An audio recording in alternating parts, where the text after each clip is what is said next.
Welcome to Alaska Weather, a production of Alaska Public Media and the National Weather Service, Alaska Region.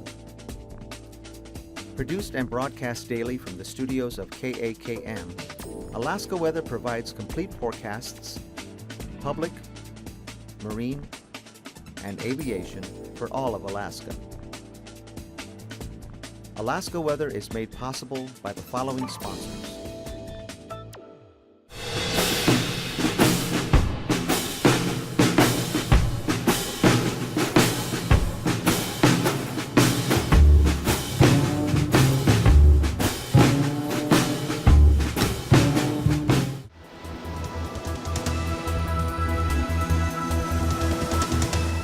The National Weather Service.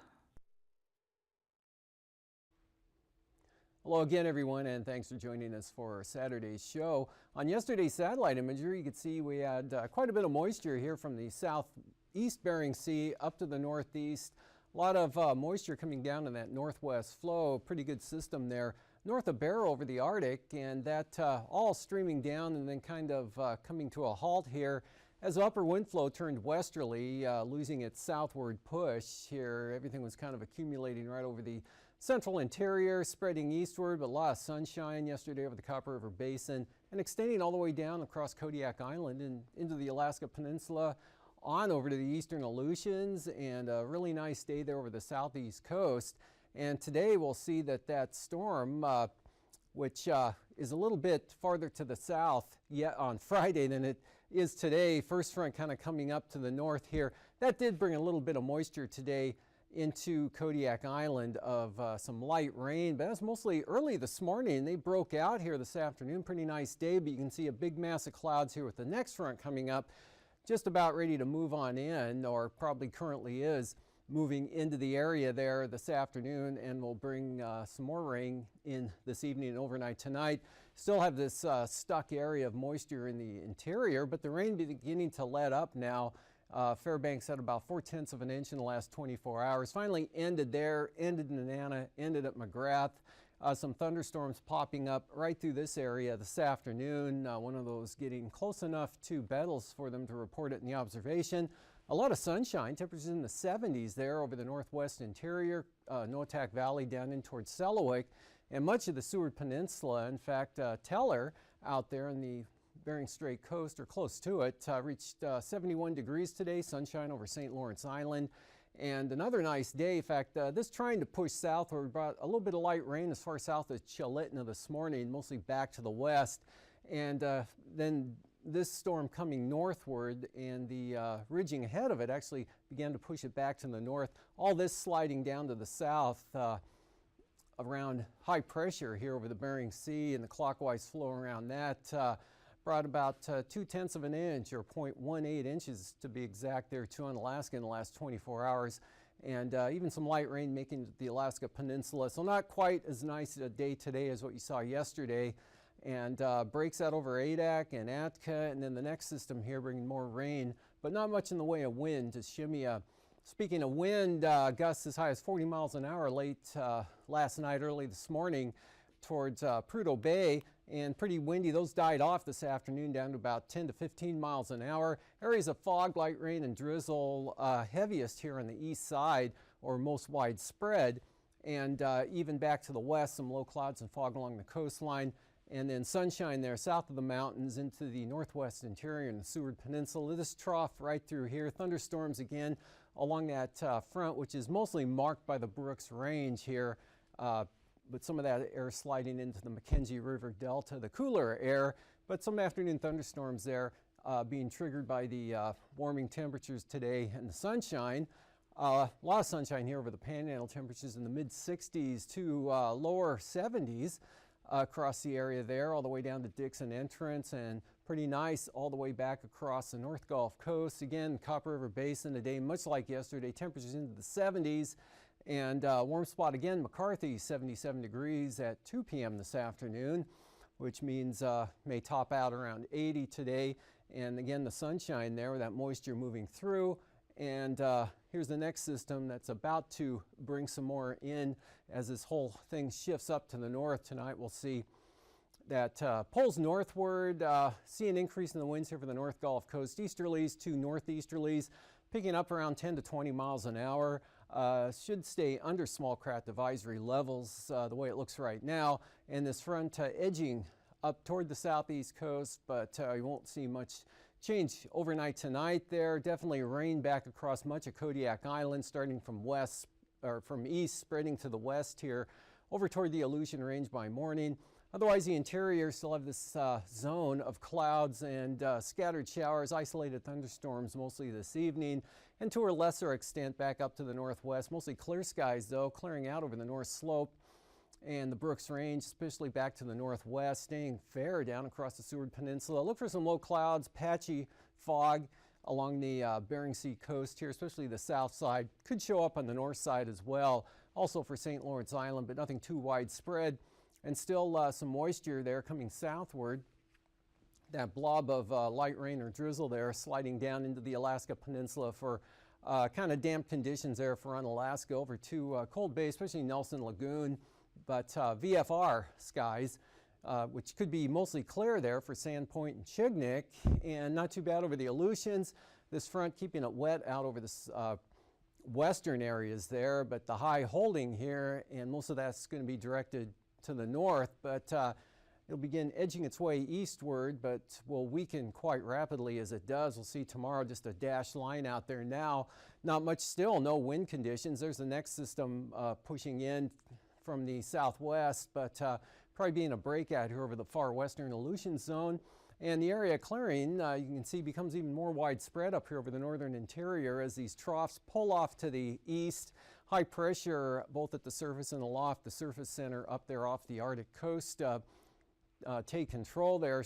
Weak trough, that boundary still in place, so the showers will probably pick up in intensity or become a little more enhanced due to the afternoon heating. Temperatures into the 70s, definitely enough to trigger some isolated to widely scattered thunderstorm activity there.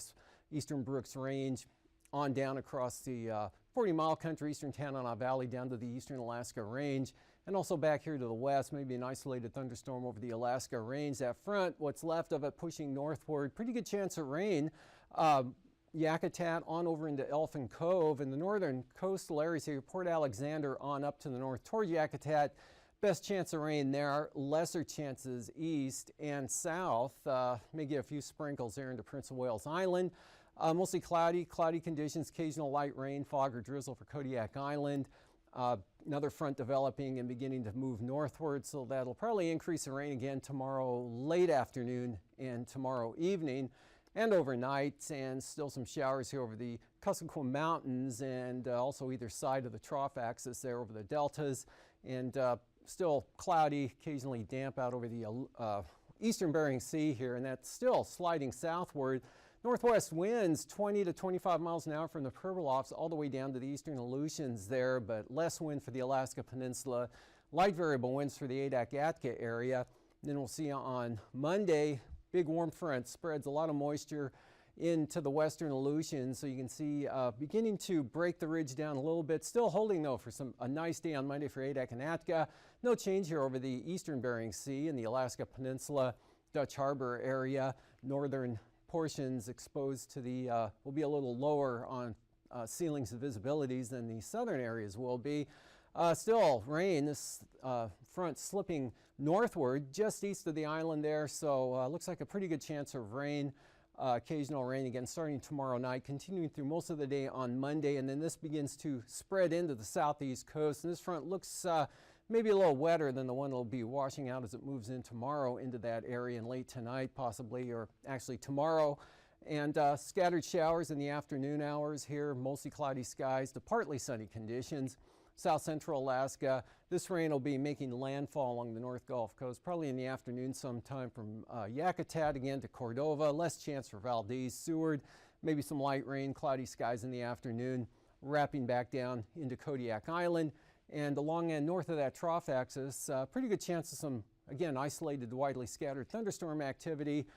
Firing up in the late morning to early afternoon hours, eastern Brooks Range, but high pressure up off the Arctic coast. Look for a pretty breezy day over the north slope, and especially the western Arctic coast there. Could see winds 15 to 30 miles an hour in gusts here out along the east side, and pretty breezy, 10 to 20, maybe some higher gusts across the north slope. But then along and south of the Brooks Range, much less wind, and probably some 20 to possibly 25 knot winds with this front as it edges up toward the northeast Gulf.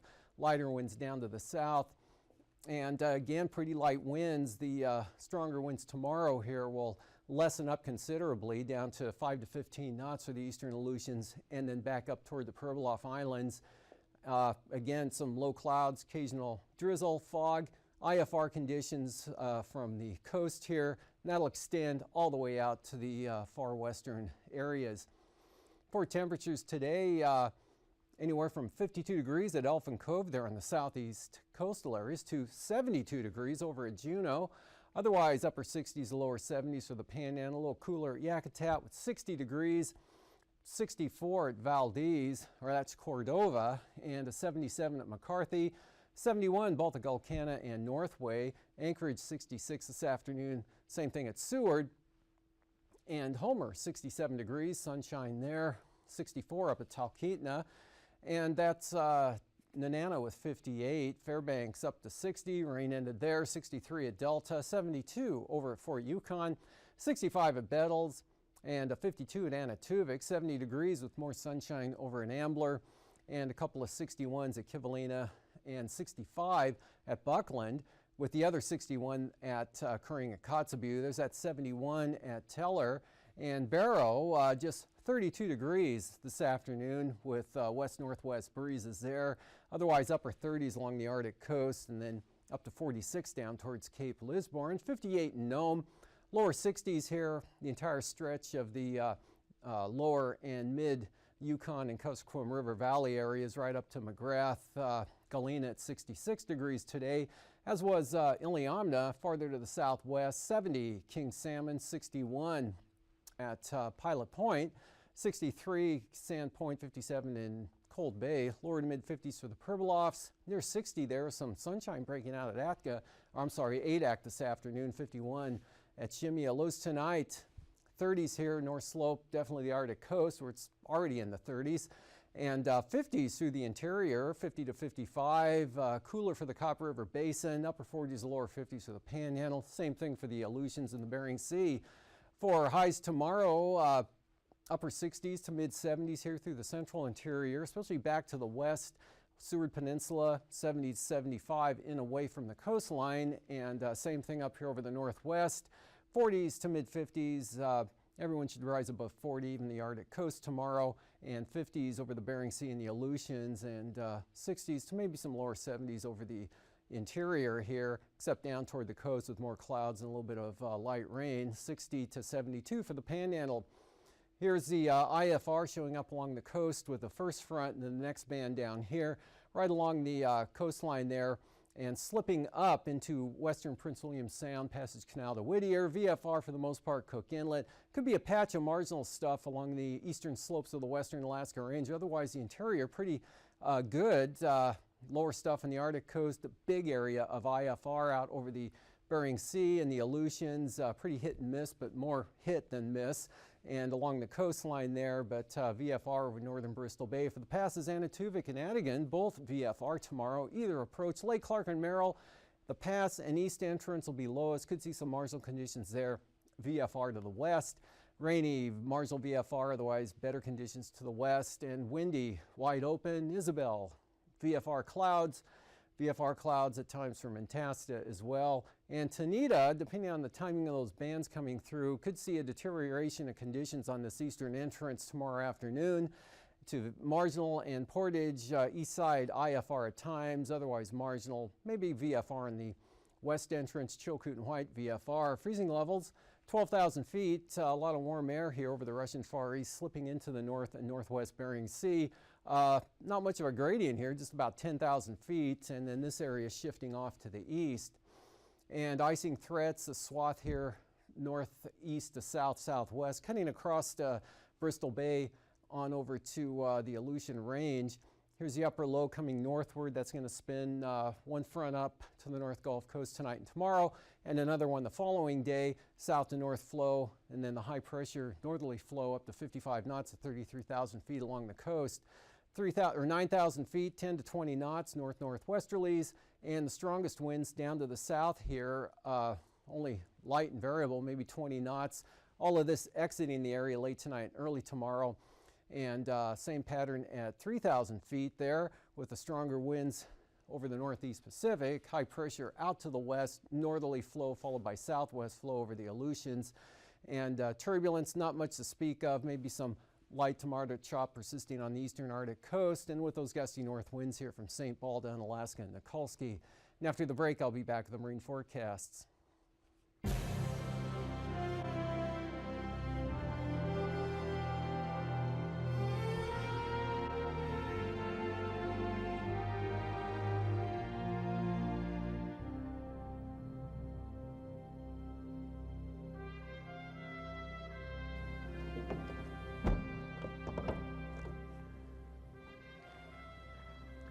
Over the past few decades, the helicopter aeromedical industry has proven itself to be a very effective means of saving the lives of those who are critically ill or injured. However, during the relatively short life of our industry, far too many aeromedical programs, its crews, and sometimes its patients have fallen to tragic accidents. And the highest percentage of these crashes have been caused by human error. Now, often this fact leads us to ask the question, what was the pilot thinking? Why did he act the way he did? And what's even more confusing is why are the same mistakes still being made over and over again throughout our industry? As you go through this training and watch the scenarios, we suggest that you heavily concentrate on the error chain depicted in each scenario and how these steps ultimately lead to a crash. Ask yourself, what were the contributing factors? Were there opportunities to break this chain? Was there a specific culture in a program that affected the pilot's decision-making? And finally, were there direct and/or indirect pressures that influenced the pilot's decision? And finally, before we begin with the scenarios, there are two major points to note. First, none of these scenarios are contrived. Each contain multiple contributing factors and influences taken directly from industry accident and incident reports, as well as confidential surveys recently completed by your peers concerning practices and safety problems within our industry. And second, this video would not be possible if it were not for the support of aeromedical helicopter operators, hospital programs, and their crews, as well as all of the other supporting agencies named in the closing credits of this video. These companies donated their equipment, personnel, and the display of their logos to demonstrate unsafe safety practices in the sincere hope that taking a proactive approach through this training will help to significantly improve the safety record of this worthwhile industry.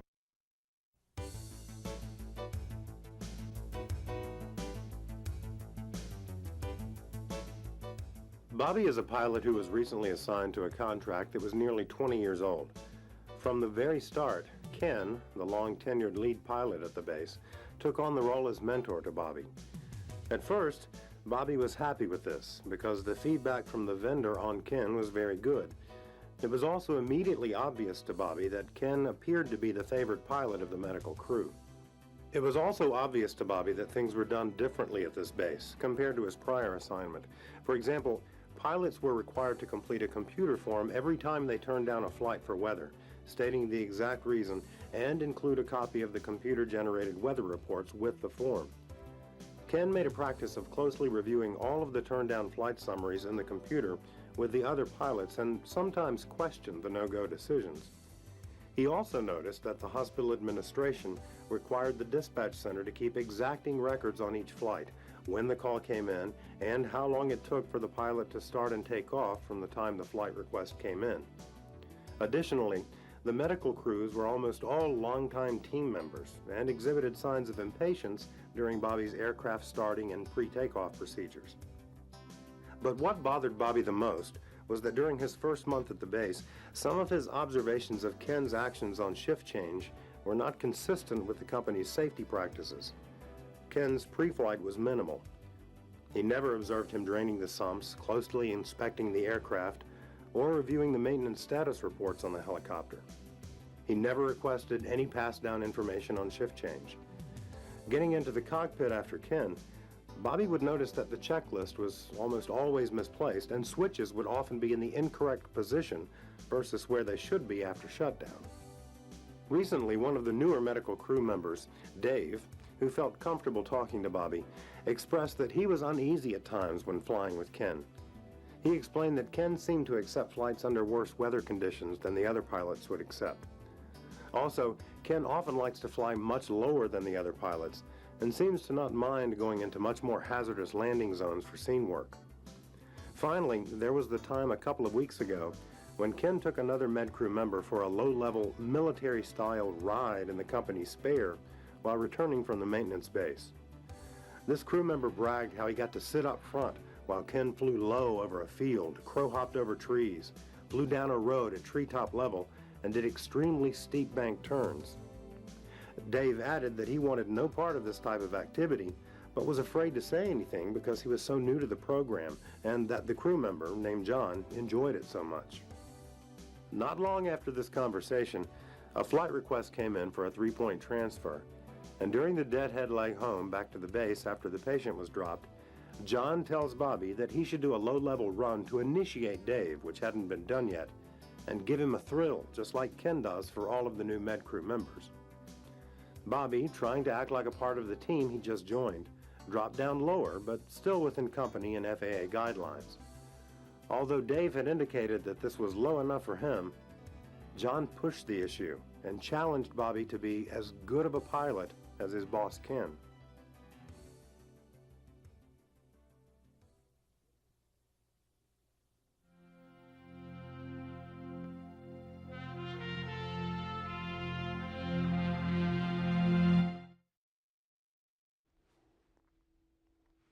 Welcome back. Wind's not too bad here out along the coast. A little stronger here with that weakening front as it moves on in, but only up to 20 knots, and west to southwest are variable. On the light side here for the inner channels, and maybe south up to 20 knots, something of a change there for Lynn Canal and Glacier Bay from what you saw today. And even a better chance of that with lower pressure now in over the Yukon. 20 to 25 knots possible here, otherwise light and variable under a surface ridge of high pressure, and then on the west side of that ridge as another front comes up to the north. Southeast 20 here, 20 knots or 22 knots on up to the north down to the central coast, 15 knots Port Alexander on down to the south.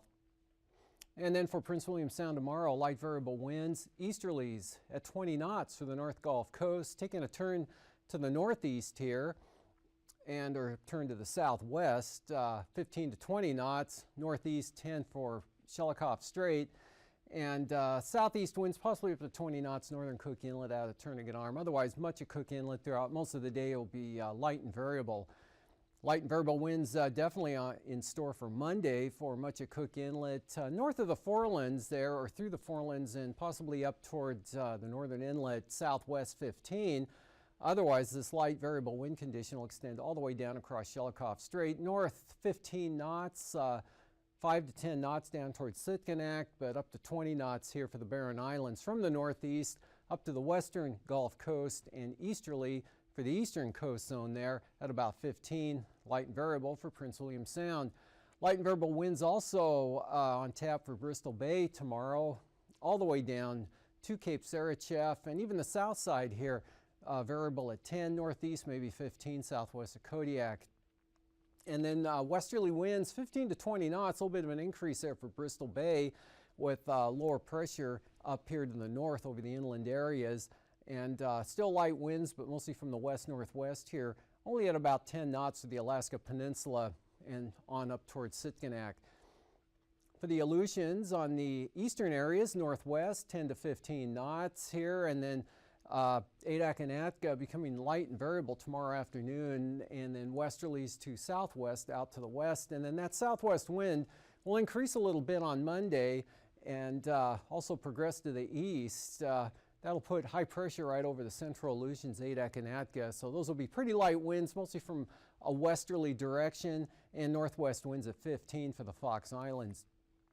For the southwest coast, light winds 5 to 10 knots from the northwest, a little brisker but not too much, 15 knots for the Pribilofs and the St. Matthew Island zone.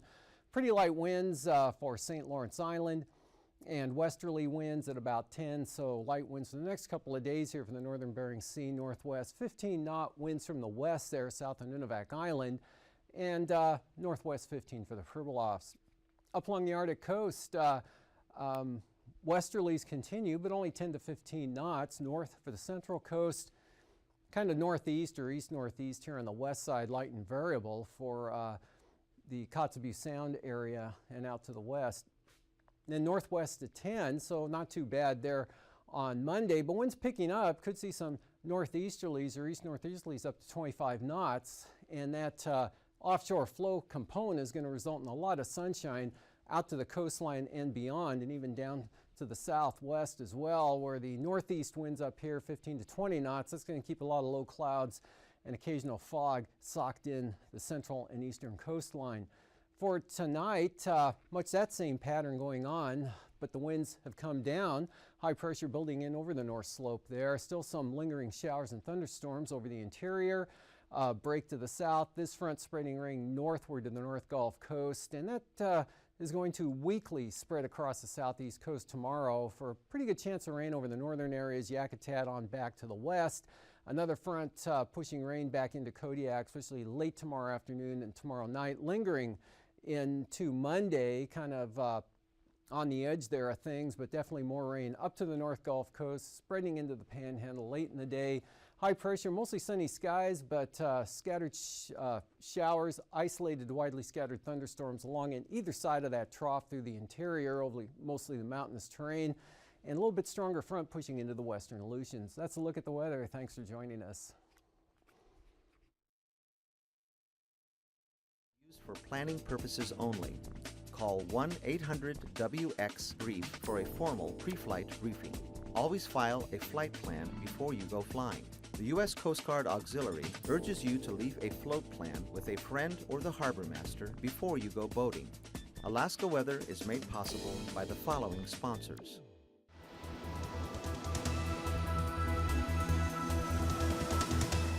The National Weather Service.